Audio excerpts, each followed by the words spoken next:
Hello সবাইকে, আমার channel Moumita 9 অফিসিয়ালের আরও একটা নতুন গল্পে সকলকে স্বাগত জানাই। আশা করি সবাই ভালো আছেন, সুস্থ আছেন। আমিও ভালো আছি। আমি মৌমিতা। হ্যালো সবাইকে, গুড মর্নিং। আজ সোমবার 23 তারিখ, ঘড়িতে এখন সময় 6:30। কাল সকালে মানে রবিবার দিন সকালবেলা বৃষ্টি হলো অঝোরে। সারাদিনে আর কোনো বৃষ্টির সিন নেই, সারাদিন রোদ রোদ রোদ। আজকে সকালবেলা উঠে দেখছি অলরেডি বৃষ্টি হয়ে গেছে, আর এখন বৃষ্টি হবে কিনা কোনো কোনো বলা যাচ্ছে না।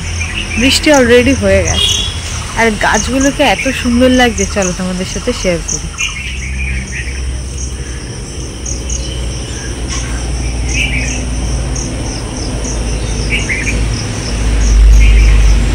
সব গাছের গায়ে জল জমে রয়েছে, কি দারুণ লাগছে দেখতে।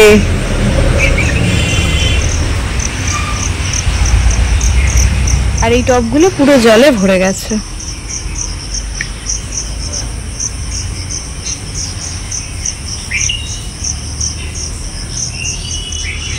এখানে বাইরে আমি প্রকৃতির ভিডিও করছিলাম, তার মধ্যে আরো দুজন পড়তে চলে এসেছে। তো চলো আগে পড়িয়ে নিই, তারপর সবটা শেয়ার করবো। এখন ঘড়িতে সময় 9:10। কম বেশি প্রত্যেকেরই ছুটি হয়ে গেছে, সবাই আটকে গেছে এই অসময়ে আসা বৃষ্টিটার জন্যে। এখনও কিন্তু আকাশে বেশ ভালো রোদ রয়েছে, সকাল থেকেই রোদ ছিল, কিন্তু ওদেরকে যেই ছুটি দিলাম হট করে বৃষ্টি চলে এলো, তাই কেউই আর বাড়ি যেতে পারলো না। সবাইকে এখন অপেক্ষা করতে হচ্ছে কখন বৃষ্টি থামবে, তারপর ওরা বাড়ি যাবে। তারপর ওদেরকে ছেড়ে আমি সকালের খাওয়া দাওয়া সেরে চলে এসেছি ঘরে। বেডটা বুনুই সকালবেলা ক্লিন করে নিয়েছে। গতকাল কিছু জামা কাপড় মা ধুয়ে দিয়েছিল, সেগুলো ভাঁজ করা বাকি ছিল, তাই চলে এলাম প্রথমেই আগে জামা প্যান্টগুলো ভাঁজ করতে। কারণ এগুলো যদি একবার সোফার ওপর রেখে দিই তাহলে ওই সোফার ওপর সপ্তাহখানেক পড়ে থাকবে। মানে আমি দেখেছি একটা জিনিস, সোফার ওপর যদি কোনো জিনিসপত্র রেখে দিই, সেটা জামা হোক বা কোনো খাতায় হয়তো আমার কিছু লিখতে হবে বা কিছু, সেটা না এক সপ্তাহের আগে ওই সোফা থেকে আর উঠতে পারে না। তাই আমি এই সোফাটায় একদমই বসি না। যদি আমার খুব দরকার পড়ে তাহলে আমি সোফার নিচে বসি। এর আগের দিনও তোমরা দেখেছো আমি সোফার নিচে বসে চা খাচ্ছিলাম। হ্যাঁ, কারণ এই সোফায় বসলে আমার ঠিক কেমন একটা যেন লাগে। সোফায় বসলে সব কাজে আমার ঢিলিমি হয়ে যায়, কারণ আরামদায়ক, তো আরামদায়কে বসলে কোনো কাজই ঠিক করে হবে না। যাই হোক, তাই সোফাতে আর না বসে নিচেই বসি। তো সেই জন্য জামা কাপড়গুলোকে আর কোনোভাবেই সোফাতে রাখার চান্স নিলাম না। ঝটপট জামা কাপড়গুলোকে আমি এখানে নিয়ে চলে এসেছি ভাঁজ করবো বলে। পুরো টাটকা রোদে শুকিয়ে গেছে, তো তাই জামা প্যান্টগুলো ধরতে এতটা ভালো লাগছে। শুধুমাত্র সোফায় রাখলে জামা প্যান্টগুলো থেকে যাবে, এটা একটু মিথ্যে কথা। কারণ আমি যদি একবার সোফায় রেখে দিই আমারও কেমন যেন ল্যাদ লেগে যায়, আর যেন ধরতে ইচ্ছা করে না। তাই আর দেরি না করে ঝটপট জামা কাপড়গুলোকে আগে ভাঁজ করে নিচ্ছি। তোমাদের কার কার এটা মনে হয় বলো তো, যে সময়ের কাজ সময় করে নেওয়াই উচিত? আমার কিছু কিছু সময় মনে হয় এটা করা উচিত, কিছু কিছু সময় মনে হয় সময়ের কাজ সময় আসলে করব, এখন আমি করব না, এটা বলে আমি ফেলে রেখে দিই। যাই হোক, প্রথমে একটা টু পিস ভাঁজ করে নিলাম, তারপর করছি আমার আরেকটা টু পিস। এটা মা আমাকে জন্মদিনে গিফট করেছিল। জামাটা এত ভালো, এটা আমি পুরীতে গিয়ে জগন্নাথ মন্দির যেদিন দর্শনে গেছিলাম দ্বিতীয় বিকেলবেলা, সেই দিন পরেছিলাম। এত ভালো দিয়ে সি বিচে বসে এটা পরে আমি উনোও খেলেছি। এইগুলো না স্মৃতি হয়ে থাকবে। যখন আমি এই জামাটা দেখে আমার মনে পড়ে যে আমি সেকেন্ড টাইম এটা পরে জগন্নাথ মন্দিরে গেছি। আজকে সকালবেলায় একটা ব্লগ আমি আপলোড করেছি, যেটা মার্চ মাসের 12 থেকে 14 তারিখের ব্লগ, বসন্ত উৎসব। সেটা আমি আমার আগের চ্যানেলেও আপলোড করিনি, এখানেও আপলোড করা হয়নি। অনেকদিন পর জানি ব্লগটা আপলোড করলাম।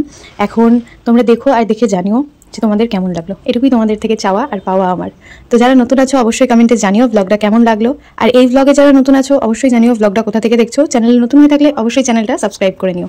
তোমরা যারা আমার পুরীর ব্লগগুলো দেখেছো তারা হয়তো জানো যে আমরা যেদিন মাছ খাবো বলে ভেবেছিলাম, চিন্তাভাবনা নিয়েছিলাম, জগন্নাথ মন্দির দর্শন করে আসার পর চতুর্থ দিনে, তো সেদিন আমাদের সাথে একটা খারাপ ইনসিডেন্ট হয়। সেটা আমি ওই ব্লগে শেয়ার করিনি। আমি বলেছিলাম যে তোমাদের সাথে অন্য কোনো ব্লগে অবশ্যই সেই স্টোরিটা শেয়ার করব যে আমাদের সাথে কি হয়েছিল।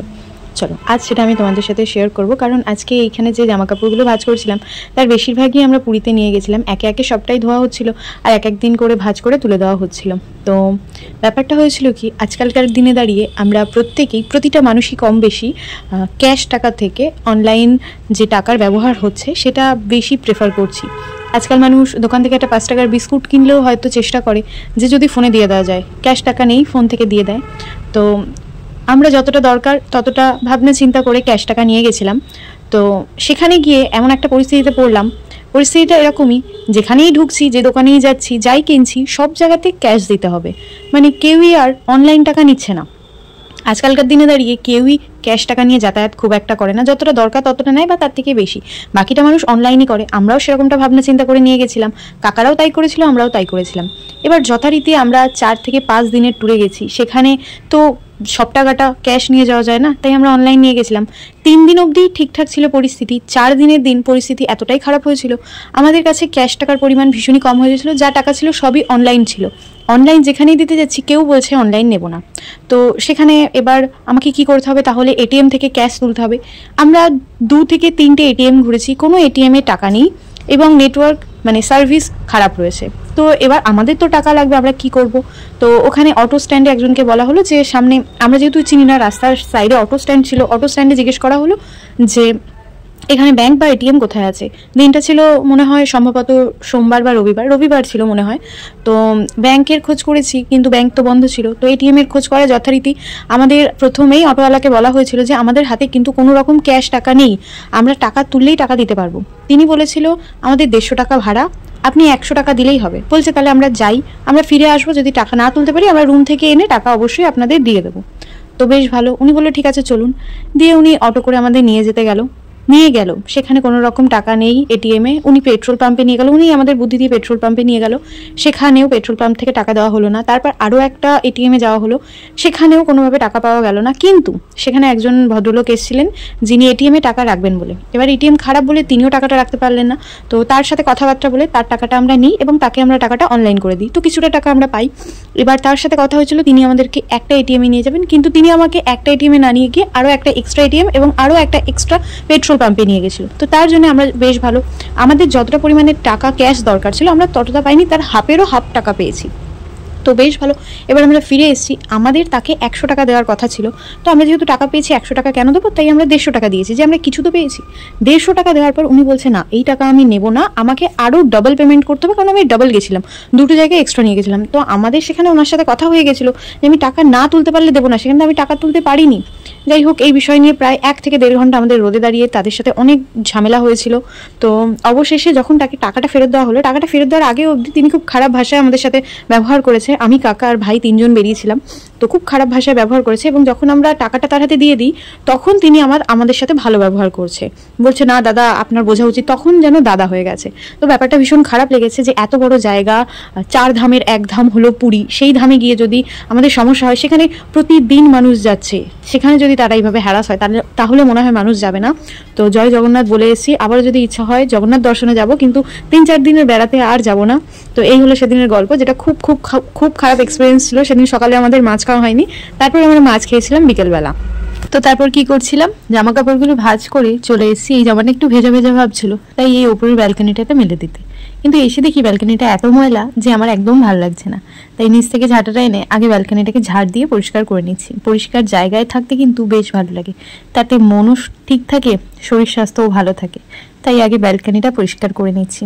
ব্যালকনি পরিষ্কার করার পর আর সেরকম কোনো ভিডিও করা হয়নি। অর্ধেক ঝাড় দেওয়ার পর আমার বাইরের ওয়েদারটা দেখতে এত ইচ্ছে করছিল, তাই সেটাই তাকিয়ে দেখি পরিষ্কার করে নিয়েছি। আর তার মধ্যে এখন যে পরিমাণ রোদ উঠেছে, ভেবেছিলাম আজকে ছাদ বাগানে গিয়ে জল দিয়ে আসবো, কিন্তু সকালবেলায় তো বৃষ্টি হলো, তাই যাওয়ার আর কোনো প্রসঙ্গই নেই। আর তার মধ্যে এই ফুলগুলো দেখতে কি সুন্দর লাগছে না। আর ওই দেখো, এটা হলো আমাদের পেয়ারা গাছ। পেয়ারা গাছে একটা পেয়ারা হয়েছে, এই যে কত বড় হয়েছে পেয়ারাটা। নিচে যাই, সামনে থেকে তোমাদের সাথে অবশ্যই শেয়ার করবো। আর আকাশ ভর্তি মেঘ।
এটাই যে আমাদের বাড়িতে হওয়া প্রথম পেয়ারা গাছ তা নয়, আমাদের যখন পুরনো ঘর ছিল তার সামনে একটা বড় পেয়ারা গাছ ছিল এবং তাতে এত পেয়ারা হতো যেটা মানে খেয়ে রাখা যেত না।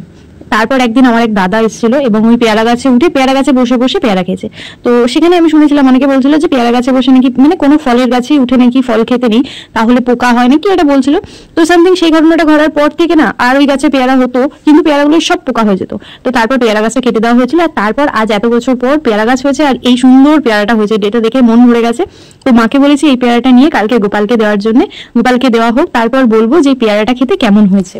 তারপর স্নান সেরে বসে গেছি লাঞ্চের টেবিলে। মা করেছিল শাক ভাজা আর পটল ভাপা, এই ছিল আমাদের লাঞ্চের মেনু। তো আজকের ব্লগটা এখানেই শেষ করি। সবার কেমন লাগলো অবশ্যই জানিয়ে যাবেন, ভালো লাগলে লাইক করবেন, নতুন হলে সাবস্ক্রাইব করে নেবেন। সবাই ভালো থাকবেন, সুস্থ থাকবেন, নেক্সট ব্লগে দেখা হবে। Thanks for watching.